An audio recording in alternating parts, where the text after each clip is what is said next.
नमस्कार। Hello doctor कार्यक्रम में मैं उपलब्ध सक्सेना आप सभी का स्वागत करता हूं। जैसे कि आप जानते हैं, हेलो डॉक्टर इस कार्यक्रम में हम बात करते हैं स्वास्थ्य से जुड़े हुए एक चर्चा के विषय पे। और आज का जो विषय जिस पे हम बात करने वाले हैं वो बहुत एक सेंसिटिव विषय है, एक ऐसा विषय जो आए दिन हम सुनते रहते हैं। हम पहले विषय पर चर्चा करेंगे, फिर मैं आपको कहूँगा कि ये कौन सा विषय है। आज का जो विषय है वो है संजीवनी है CPR, मिशन धड़कन। अब जब हम बात करते हैं संजीवनी है CPR, तो ये ज़्यादातर मामलों में तब देखा गया है जब हम किसी को देखते हैं या तो हार्ट अटैक या फिर हार्ट से जुड़ी हुई समस्या। तो इसी पे आज हम बात करने वाले हैं। आज मैं आपसे रूबरू कराने वाले हूँ हमारे एक्सपर्ट जो कि हमारे पैनल में आज हैं। बहुत ही वरिष्ठ डॉक्टर हैं आप, और आप स्पेशलिस्ट भी हैं हार्ट या इससे संबंधित बीमारियों की बात करने के लिए, उसके लिए लोगों को सजग करने के लिए, और ये हमें ना हो कभी, इस बारे में हम सबको बहुत सारी आज बातें बताएंगे। डॉक्टर सौरभ जैन, बहुत बहुत स्वागत है आपका। आप वरिष्ठ चिकित्सा अधिकारी हैं राजस्थान सरकार में। आज हेलो डॉक्टर कार्यक्रम में सर आपका बहुत बहुत स्वागत है। बहुत बहुत धन्यवाद दूरदर्शन, मुझे यहाँ पर इतने बेहतरीन मंच पर एक संवेदनशील विषय पर बातचीत करने के बुलाने के लिए। तो डॉक्टर सौरभ, जैसे अभी मैंने बात करी संजीवनी है CPR, तो मैं CPR पे थोड़ा सा बाद में आते हैं। मैं एक बेसिक क्वेश्चन जो पूछना चाहता हूँ स्टार्ट करते हुए प्रोग्राम को, कि स्पेशली आफ्टर कोविड ये देखा गया है कि लोग एक्सरसाइज करते हुए, specially with due respect doctors, even gym में एक्सरसाइज कर रहे हैं, हार्ट अटैक हो गया, या बच्चे इनफैक्ट खेल रहे हैं उनको हार्ट में प्रॉब्लम हो गई। पहले अमूमन ये देखा जाता था 60, 65, 70 एक सोच थी कि तभी हार्ट अटैक होगा जब आपकी एक एज होगी। आजकल यंगस्टर्स में भी ये प्रॉब्लम हो रही है स्पेशली आफ्टर कोविड। तो इसका कोई रिलेशन कोविड से है, या स्ट्रेस आपको लगता है ज़्यादा हो गया है, लाइफस्टाइल में चेंजेस है? एग्जैक्ट रीज़न आप इसको क्या मानते हैं? जी उपलब्ध जी, बहुत ही आपने सिग्निफिकेंट क्वेश्चन मुझसे पूछा है। देखिए, पहले ये मानसिकता थी कि 60 वर्ष से ज़्यादा के लोगों को ही, जो हमारे बुजुर्ग थे, जो वरिष्ठ नागरिक हैं, उन्हें इस समस्या से ज़्यादा जूझना पड़ता था। उनमें हार्ट अटैक के मामले, कार्डियक अरेस्ट के इश्यूज काफ़ी ज़्यादा आया करते थे, और ये एक आम धारणा हुआ करती थी। लेकिन जब से कोविड ने पूरे विश्व में अपने पैर पसारे, ये त्रासदी आई, महामारी आई, और लोगों की दिनचर्या में बहुत ही बड़े बदलाव ये करके गया है। हाँ, ये ज़रूर मैं मानता हूँ कि इसने हमें हेल्थ, हाइजीन, सैनिटेशन के बारे में बहुत अवेयरनेस इस बीमारी ने हमें दी है।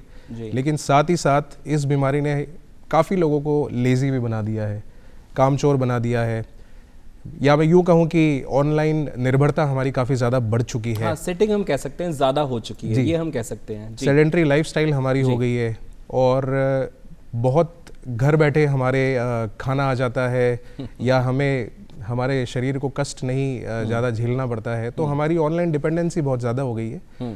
साथ ही साथ कुछ थ्योरीज, कुछ कारण ऐसे भी बताए जाते हैं, या लोगों के मन में एक भ्रम रहता है, संशय रहता है कि कोरोना के बाद में इस प्रकार के मामले बहुत ज़्यादा बढ़ गए हैं। जैसे हम देखते हैं कि न्यूज़पेपर्स में या समाचार पत्रों में कि दुल्हन जो है, उनकी बहन स्टेज पर नाचते नाचते कोलैप्स हो जाती हैं, जी खत्म हो जाती हैं।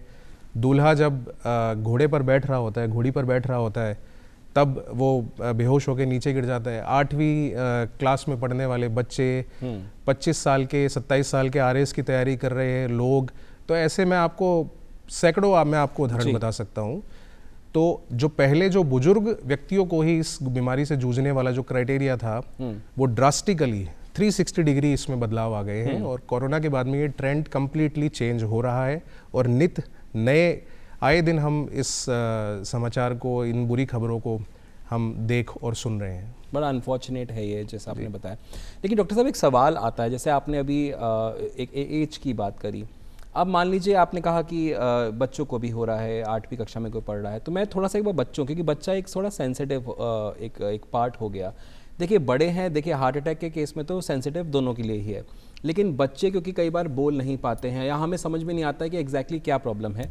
तो मेरा सवाल बच्चों से जुड़ा हुआ एग्जैक्टली आ रहा है, बड़े भी इसमें countable to a certain extent है, कि अगर ऐसा कुछ हो जाए, बच्चा कोलैप्स हो जाए, क्लास में पढ़ते पढ़ते कोलैप्स हो गया, खेलते खेलते कोलैप्स हो गया, है ना, स्कूल में पढ़ते पढ़ते कोलैप्स हो गया, ट्यूशन सेंटर पे कहीं गया, कुछ कोलैप्स हो गया वो, तो उस केस में जब तक वो हॉस्पिटल नहीं पहुंच सके, क्या होता है आमतौर पे हमने देखा है कि भाई ये होता है कि उस पर पानी की चींटें डाली जाएंगी, उसको होश में लेके आया जाए। जनरली ये होता रहता है। बिल्कुल। तो उस केस में जब तक वो हॉस्पिटल नहीं पहुंच रहे हैं तब तक क्या हमें करना चाहिए, क्योंकि कई बार ये लाइफ थ्रेटनिंग भी हो सकता है कि हम पानी छींटे मारते रह गए और कहीं देर ना हो जाए, तो उसमें क्या किया जाए, आपका क्या सुझाव है?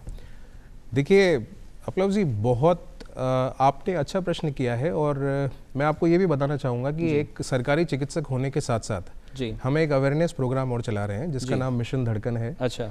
उसके तहत हम जन समूहों को, आम जन को किस प्रकार हार्ट अटैक होने के पश्चात, कार्डियक अरेस्ट होने के पश्चात हमारा जब हृदय धड़कना बंद कर देता है तो क्या एक आम व्यक्ति बिना एमबीबीएस की डिग्री के भी किसी मूर्छित व्यक्ति की क्या वो जीवन रक्षा कर सकता है? जी बिल्कुल कर सकता है।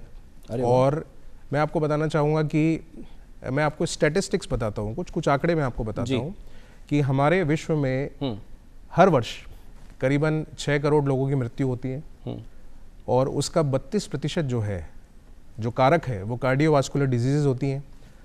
अगर आप 6 करोड़ का 32% अगर आप निकालेंगे तो तकरीबन 1.8 करोड़ जो मृत्युएं हो रही हैं वो दिल और दिल से जुड़ी हुई बीमारियों की वजह से हो रही हैं। बहुत बड़ा नंबर। और भारत पूरे विश्व में रैंक 1 पर आता है हार्ट और हार्ट से जुड़ी हुई डेथ्स के मामले में। साथ ही साथ यहाँ पर मैं एक और ऐड ऑन करना चाहूँगा कि 90% हार्ट अटैक्स जो है वो अस्पताल के बाहर आ रहे हैं। तो क्या हमें वहाँ पर सिर्फ हाथ पे हाथ धर के खड़े रहना है, या हमें कुछ उस व्यक्ति को, वो आपका अपना भी हो सकता है, वो आपका पराया भी हो सकता है, कोई अजनबी हो सकता है, मेन तो ह्यूमैनिटी है, ह्यूमन बीइंग है हमारे लिए, ह्यूमन बीइंग सबसे पहले। जी। और मैं देखता हूँ कि एक चौंकाने वाला स्टैटिस्टिक्स और है, फिगर है कि हमारे भारत देश में सिर्फ 3% लोगों को ही जीवन रक्षक प्रणाली, जिसे हम CPR कहते हैं, जी, तकनीक जो है उसका ज्ञान है। और उनमें से 97% को नहीं है। एग्जैक्टली। और उसमें से भी जो लोग इस तकनीक के बारे में जानते हैं, परिचित हैं, वो सही विधि से, उस सही टेक्निक से उस जीवन रक्षक प्रणाली का प्रयोग नहीं कर पाते हैं, जिससे मृत्यु दर और जो मृत्यु होने का आंकड़ा है वो काफ़ी बढ़ जाता है। तो मेरे ख्याल से शायद ये एक रीज़न है जिसकी वजह से आप मानते हैं कि अनफॉर्चुनेटली इंडिया नंबर 1 रैंक पे, एक मेजर कंपोनेंट इसका है कि नंबर 1 रैंक पे अगर हम इसमें है तो मैं अनफॉर्चुनेटली बोलूँगा कि डेथ में इतना नंबर बढ़ा है। लेकिन आप इस बात पे अग्री करेंगे मेरे साथ में कि दूरदर्शन की हमेशा ये पहल रही है कि दूरदर्शन आप तक वो जानकारी पहुँचाए। जैसे अभी एक स्टैटिस्टिक्स आया कि 3% ही जानते हैं CPR के बारे में इनफैक्ट। तो हमारा हमेशा ये प्रयास रहता है कि आप तक जानकारी पहुँचाएँ, और आपका भी ये प्रयास रहना चाहिए कि आप तक जब पहुँच रही है जानकारी, आप भी औरों तक दूरदर्शन के माध्यम से, सोशल मीडिया के माध्यम से उसको ज़रूर पहुँचाए। अभी आपने एक शब्द का इस्तेमाल किया था, कार्डियक अरेस्ट। तो मैं और मेरे हमारे व्यूअर्स ज़रूर जानना चाहेंगे, कार्डियक अरेस्ट और ये हार्ट अटैक, ये 2 अलग अलग शब्द हैं जो हमें सुनने में आते हैं। क्या ये सेम होते हैं? क्या हार्ट अटैक और कार्डियक अरेस्ट का मतलब सेम है? आप एक लेमन लैंग्वेज में हमें बताइए। जी देखिए, कार्डियक अरेस्ट और हार्ट अटैक ये दोनों भिन्न भिन्न शब्द हैं। अच्छा। सामान्यतः इन्हें एक ही समझ लिया जाता है, लेकिन इनमें अंतर होता है। हार्ट अटैक का दूसरा नाम मायोकार्डियल इन्फार्क्शन भी होता है, जिसे MI का अटैक आना भी कहा जाता है, या फिर कुछ पर्चों में, डॉक्टरों के पर्चों में आप ACS भी आप अक्सर पढ़ते हैं। जैसे ACS की फुल फॉर्म होती है एक्यूट कोरोनरी सिंड्रोम। जी। तो ये सब जो मैंने नाम अभी आपको बताए हैं, ये हार्ट अटैक के पर्यायवाची है। मैं आपको बड़े सरल शब्दों में हार्ट अटैक क्या होता है वो मैं आपको बताना चाहूँगा। और मैं जानता हूँ कि दूरदर्शन का ये जो कार्यक्रम है वो दूर दराज ग्रामीण परिवेश में बैठा हुआ व्यक्ति भी देख रहा है, तो मैं कोशिश करूंगा कि मेरी भाषा जो है वो बिल्कुल सरल शब्दों का मैं प्रयोग यहाँ पे कर पाऊँ। बहुत बहुत धन्यवाद डॉक्टर साहब। जी देखिए, हमारा जो शरीर है उसमें दिल जो है वो एक महत्वपूर्ण अंग है।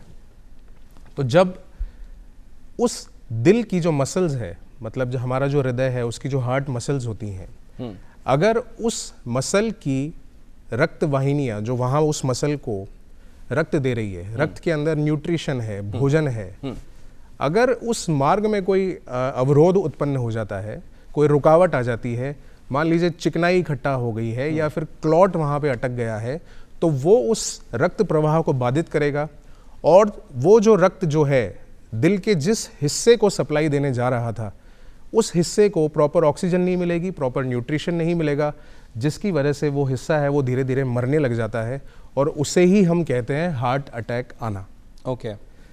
साथ ही साथ आपने कहा कि कार्डियक अरेस्ट, जब हमारा हृदय उसकी जो प्रणाली जो है, जी। धड़कने की जो प्रणाली है, उसमें जो कंडक्शन सिस्टम अंग्रेजी में कहा जाता है, अगर वो पूर्णतया बंद हो जाए, दिल पूरी तरीके से अगर धड़कना बंद कर दे, टोटली शट डाउन, जैसे होता है ना कि अपराधी को जब पुलिस पकड़ लेती है तो फिल्मों में हम देखते हैं कि वो हथकड़ी को ऐसे यूं लगा के आगे और कहते हैं कि यू आर अंडर अरेस्ट। जी जी। तो उसी तरीके से हमारा हृदय जो है वो भी अंडर अरेस्ट, मतलब कि सीज हो चुका है, बंद हो चुका है।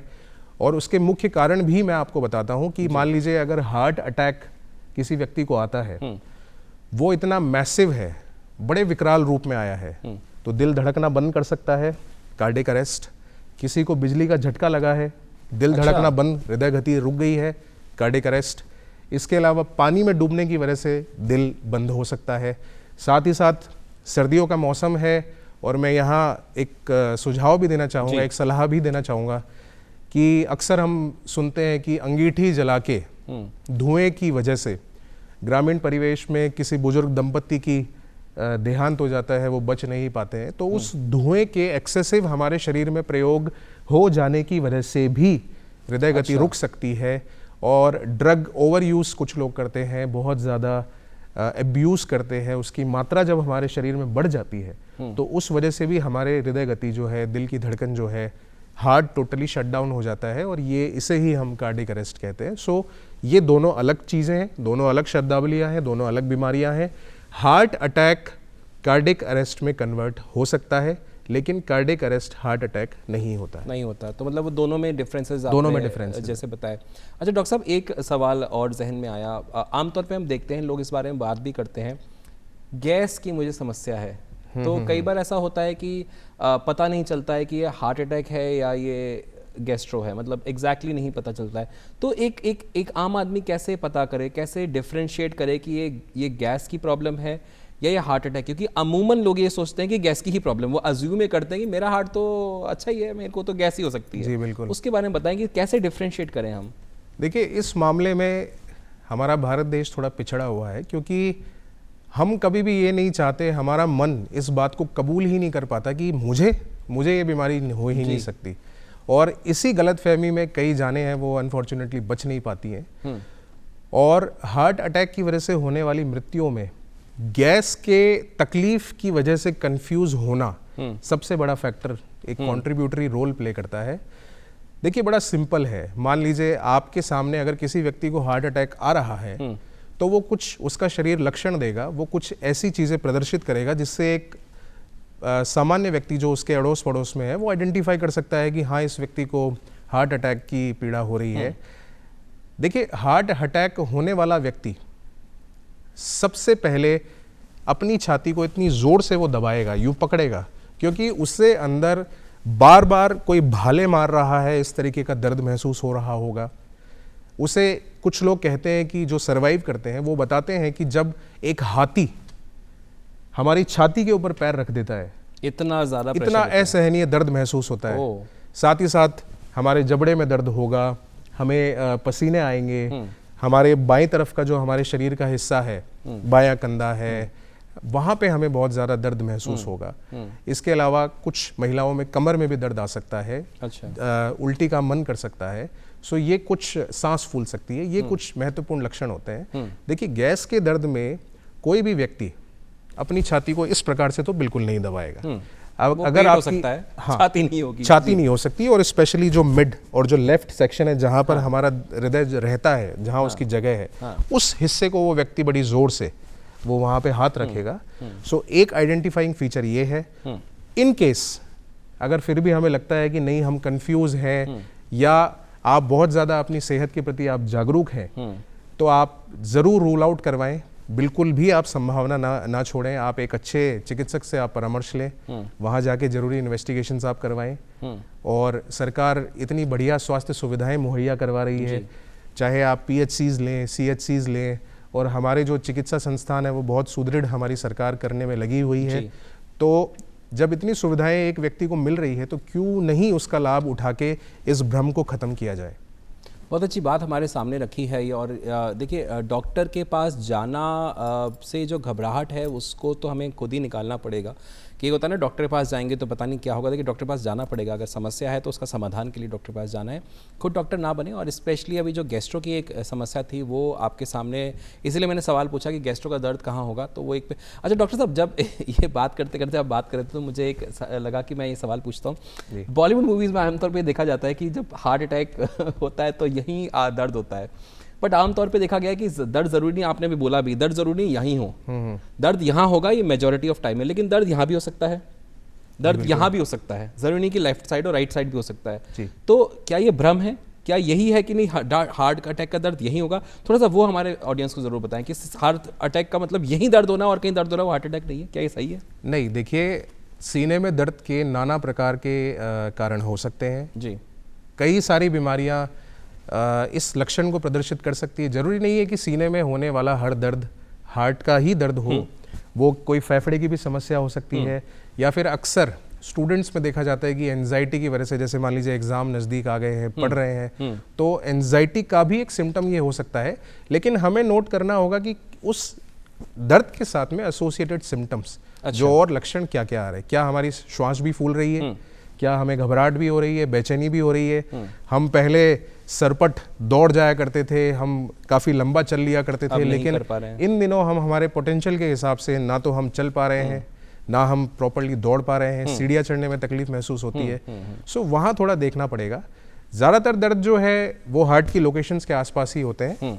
हार्ट का कुछ हिस्सा लेफ्ट साइड में डेविएटेड होता है, मतलब बाईं तरफ होता है, और मैक्सिमम पोर्शन जो है, ज़्यादातर जो भाग है वो हृदय जो है वो हमारे मध्य में, स्टर्नम इस हड्डी को कहते हैं, जो मजबूत सी हड्डी होती है, आप भी फील कर सकते हैं, इसके पीछे की तरफ होता है। सो एक और टर्मिनोलॉजी, एक शब्द आपने जरूर सुना होगा, साइलेंट हार्ट अटैक। जी। सो वो ऑफ कोर्स नाम ही उसका साइलेंट है, तो वो साइलेंटली ही अपना खेल कर जाता है। सो वहाँ पे तो ना इधर दर्द आता है, ना इधर आता है, ना राइट साइड में आता है, वो साइलेंटली होता है। तो डायबिटिक्स जो पेशेंट्स होते हैं अक्सर उनमें ये समस्याएं ज़्यादा देखी जाती हैं। तो हमें सिर्फ यही मिथ में नहीं रहना है कि यहीं दर्द हुआ है तो ही हार्ट की प्रॉब्लम हो सकती है। डॉक्टर साहब ने दो चीज़ें बहुत क्लियर बताई हैं। सीने में दर्द ज़रूरी नहीं है कि हार्ट अटैक ही हो, डॉक्टर से परामर्श ज़रूर करें। लेकिन ये भी ज़रूरी नहीं है कि अगर दर्द यहाँ हो रहा है या यहाँ सेंटर में हो रहा है तो वो हार्ट अटैक नहीं हो सकता है, संभावनाएं उसकी भी हैं। तो आपको डॉक्टर से जितनी जल्दी हो सके संपर्क करना चाहिए। डॉक्टर साहब, आपने बताया आप गवर्नमेंट डॉक्टर हैं जी। एक गवर्नमेंट डॉक्टर होने के नाते आई एम 100% श्योर बहुत सारे पेशेंट से आपका जो मिलना जुलना है वो रहता होगा। किस तरह की समस्याएं पेशेंट्स आज के टाइम पे लेकर के आ रहे हैं? किस तरह की कॉमन प्रॉब्लम्स हार्ट से जुड़ी हुई आ रही हैं, और क्या वो लाइफस्टाइल से जुड़ी हुई ही हैं? जी डेफिनेटली लाइफस्टाइल से जुड़ी हुई समस्याएं बहुत ज़्यादा सोसाइटी में देखने को मिल रही है जी। मैंने इनिशियली बताया कि हमारी लाइफस्टाइल है वो सेडेंट्री हो गई है। हम लोग शिथिल बहुत ज़्यादा रहने लग गए हैं इन दिनों। शहरों में स्पेशली घर बैठे आपको सारी सुविधाएं मिल जाया करती हैं। ऑफिस हम एसी कार में बैठ के जाते हैं और घरों में आके हम पुनः एसी चला लेते हैं। सूर्य का प्रकाश कुछ ही लोग हैं जो ग्रहण करते होंगे, धूप में जाया करते होंगे।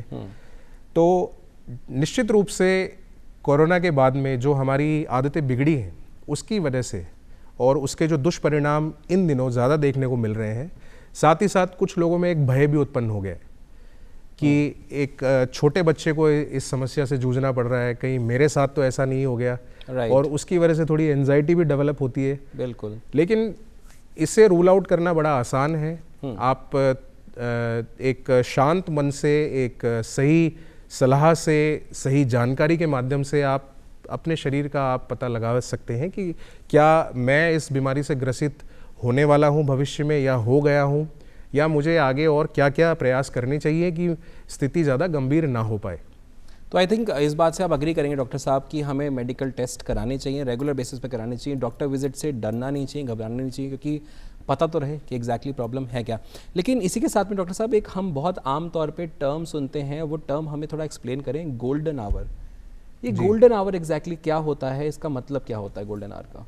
जी बिल्कुल, गोल्डन आवर एक शब्द है कि जिस भी व्यक्ति को कार्डियक अरेस्ट से जूझना पड़ा है, जिसके हृदय की गति रुक गई है, जैसे मैंने आपको 4-5 जो प्रमुख कारण बताए, बेहोश होना, बिजली का झटका लगना, मैसिव हार्ट अटैक्स, पानी डूबना, तो जब इन परिस्थितियों का कोई मरीज सामना करता है, फेस करता है, हार्ट पूरा स्टॉप हो चुका है, वो व्यक्ति श्वास नहीं ले पा रहा, जब आप उसकी नब्ज को टटोलते हैं, गले पे हाथ रख के कैरोटिड पल्स को आप महसूस करते हैं, या बाजू की आप आर्टरी को आप महसूस कर रहे हैं, धड़कन महसूस नहीं हो रही है, सो वहाँ पर सबसे पहला जो प्रयास है वो व्यक्ति की जान बचाने का ऑफ कोर्स होना चाहिए।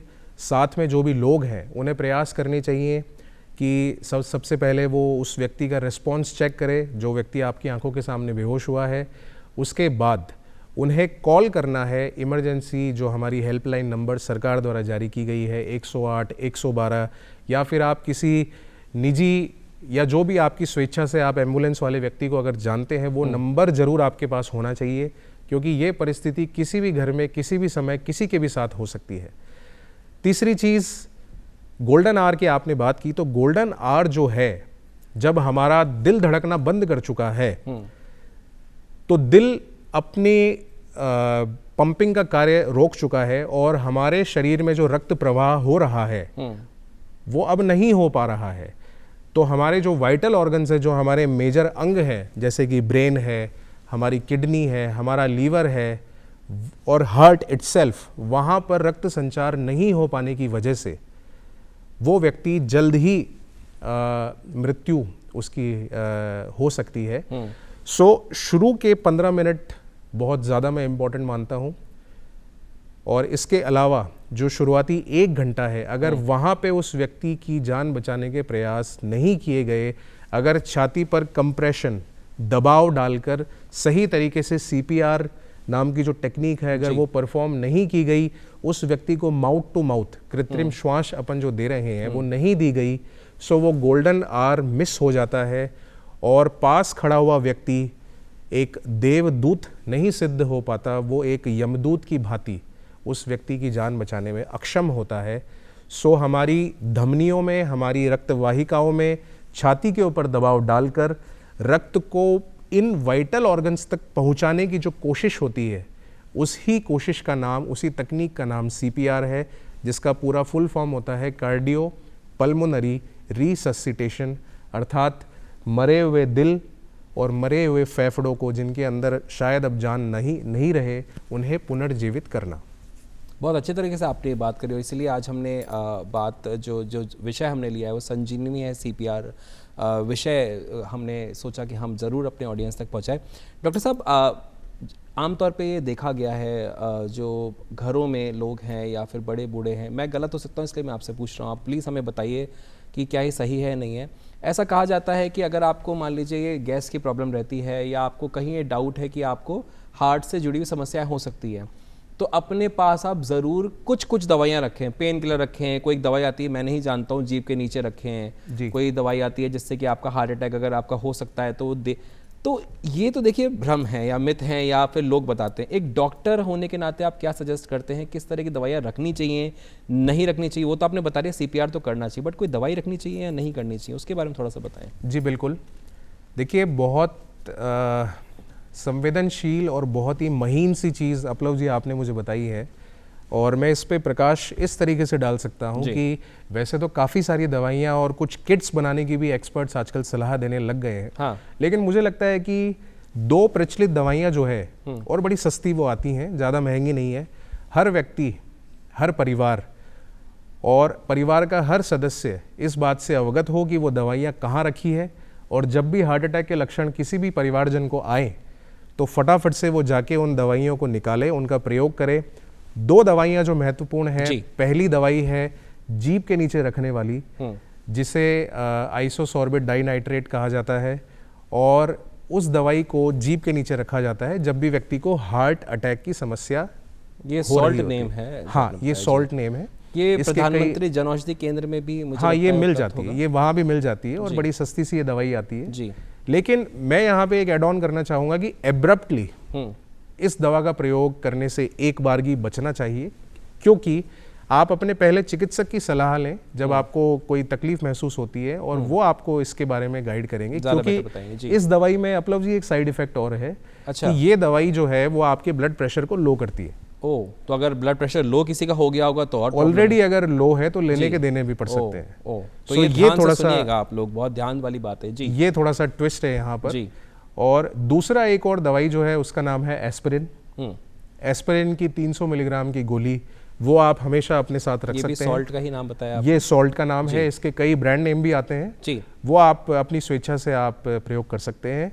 ये दवा जो हार्ट अटैक की वजह से मृत्यु होने की जो दर है उसको रिड्यूस 15 से 20% जो मामले हैं वो इस दवा के प्रयोग की वजह से कम देखे गए हैं, ऐसा रिसर्चर्स बताते हैं। चलिए, बहुत सो 300 मिलीग्राम की एक एस्पिरिन की गोली जो है वो आप चबा के या फिर पानी में थोड़ा सा डिजोल्व करके, अगर पेशेंट अवेयर है, थोड़ा कॉन्शियस है, मूर्छित तो कर नहीं सकते है, हैं। तो आप उसे दे सकते हैं। लेकिन वो दवा प्लेन होनी चाहिए, एक एंटेरिक कोटेड भी आती है। अच्छा, प्लेन सो होनी चाहिए। प्लेन एस्पिरिन 300 मिलीग्राम की गोली वो आप अपने घर में रखें, और जब भी हार्ट अटैक के लक्षण हमें महसूस होते हैं, तकलीफ लगती है, तो वहाँ पर इस दवा का प्रयोग जीवन रक्षक साबित हो सकता है। ये खून के थक्के को कम करने का कार्य ये करती है। पर जैसे डॉक्टर साहब ने बताया, हम उस बात को वापस पुनः आपसे गुजारिश करना चाहते हैं कि ये दवाइयाँ तो रखनी है, लेकिन साथ साथ में चिकित्सक से जब तक आप सलाह नहीं लेंगे, वहाँ तक नहीं पहुँचेंगे, उनसे बात नहीं करेंगे, टेस्ट नहीं कराएंगे अपना, तब तक ये संजीवनी नहीं बन पाएगी। संजीवनी CPR तो, लेकिन ये दवाई जैसे अभी बताया 15-20% के रेशियो में कम आंकी गए हैं केसेस, लेकिन ज़रूरी नहीं कि वहाँ पर आपका बचाव ही हो सके। ऐसा लग रहा है डॉक्टर सौरभ, मैं आपसे बात करता जाऊँ क्योंकि बहुत अच्छी अच्छी बातें निकल के आ रही है, लेकिन समय हमें कहीं ना कहीं रोकता है। जाते जाते हमारे व्यूअर्स को, हमारी ऑडियंस को आप अपनी तरफ से क्या संदेश देना चाहते हैं?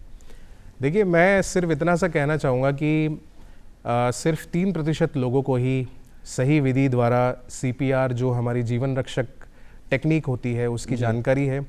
सो बहुत बड़ा गैप है। 97% लोगों को इस बारे में अभी तक अवेयरनेस नहीं पहुंच पाई है, उन्हें जानकारी नहीं है।